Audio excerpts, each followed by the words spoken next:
Okay, so in the last one we kind of talked about, bringing in an image, getting it into the motif clipboard. So we're kind of going back a little bit, but I want to talk about just some different paintbrush and just some different tools you can use that I use to go from here to here.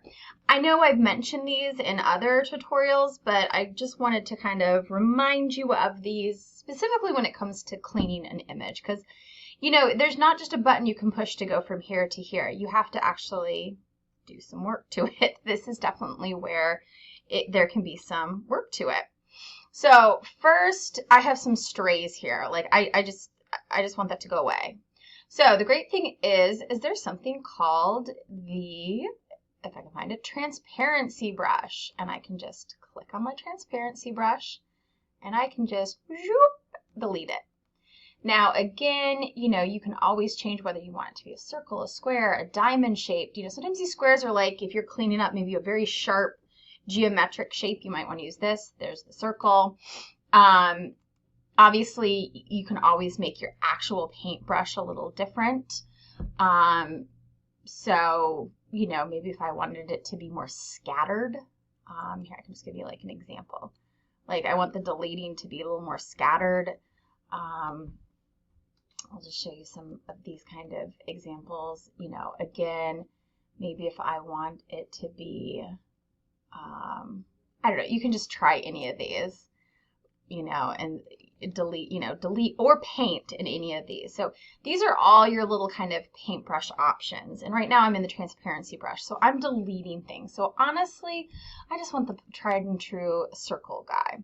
So I'm just going to kind of clean up here. Now, the great thing is the fact that this background is gone. It gives me kind of an advantage. I kind of can't paint on this. My object is here. It really is transparent. I am removing it. And until I kind of draw on top, or I can't even really, I have to like kind of merge two objects or two images, I have a great advantage. This is why I kind of like using the edge finder, because it makes cleaning these things up much easier. So anyway, if you have any like strays that that you really wouldn't want, like you wanted to clean up some things, or maybe even, let's say I did want to just delete this thing. So, in here you can make your paintbrush bigger, smaller. So I'm making this bigger so I can maybe just delete. What if I just wanted to remove this and have, so it doesn't have her like back neck kind of thing. Or if I wanted to remove the lips or whatever the case is.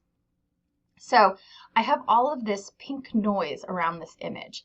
Now, the great thing that it is kind of deleted, I can only paint on that image. So it makes this cleanup really easy.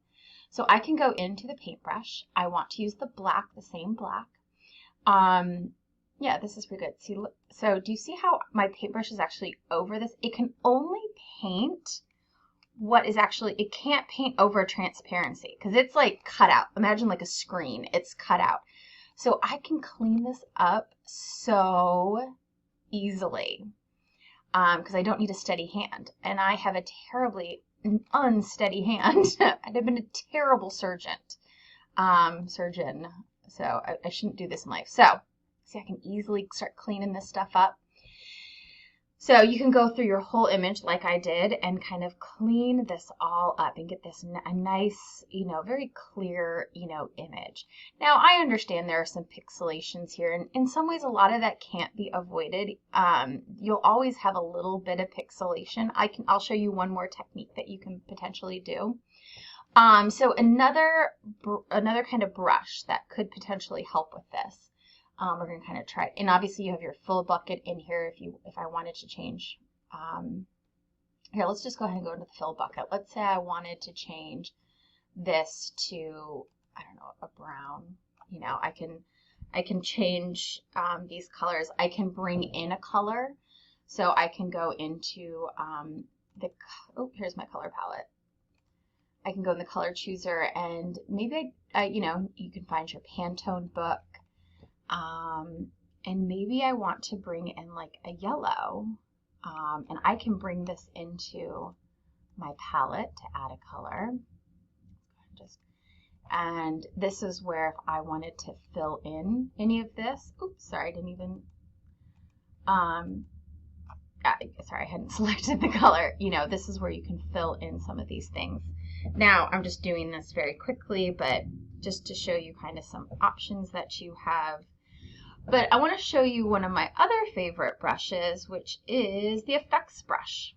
So, effects brush, kind of the same ideas here. This is like your different tips of it. So, you know, you can kind of play with all these different tips. You can play with the size of the brush. So I have really big right now, so I'm going to get this down to like, I don't know, let's do like a 50, maybe even less. Let's do a 30. You can even like the fall off, so like the edges, you can adjust this to different percentages. So I'm going to try this blur first because you still see some of this like, so I'm going to just start blurring these edges. And this is actually really helping with the pixelation. I mean, just a little bit, but it is kind of helping. And I'm kind of, you can always drop and drag, but that like brings out one color a little too much.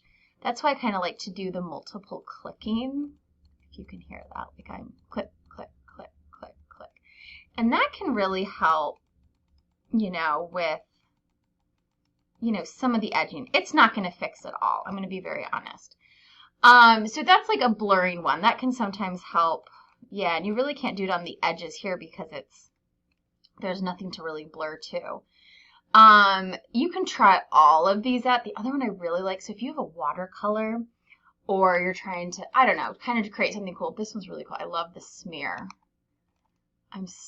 Well, you can't smear off of this, but like I could, you know, this can be really fun.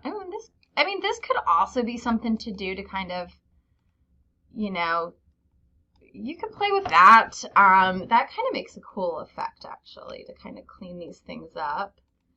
I mean, it's all in the designer's choice of what you want to do, but actually this is kind of like this for the edges a little bit more than the blur. I thought the blur would be the better option.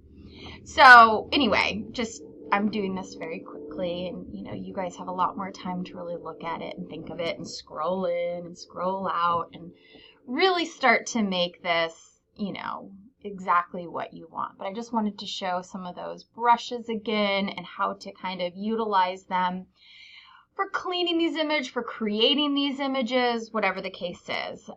So hope that has helped.